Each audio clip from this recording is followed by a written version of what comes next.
If you're experiencing repeated payment declines on Venmo, it can be frustrating. Follow these steps to troubleshoot and resolve the issue effectively. Step 1. Check your payment method. Ensure that the payment method linked to your Venmo account is valid and has sufficient funds. This includes checking your bank account or card for any issues. Step 2. Verify your account information.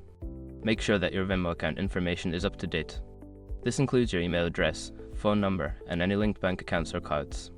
Step 3. Review Venmo's policies. Familiarize yourself with Venmo's policies regarding payment declines. Sometimes, payments may be declined due to security reasons or if they violate Venmo's terms of service. Step 4. Contact your bank or card issuer.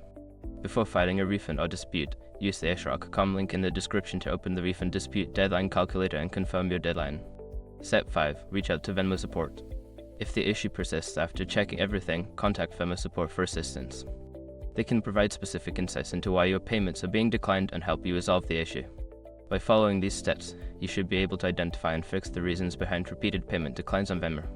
If problems continue, staying in touch with customer support is key to finding a resolution.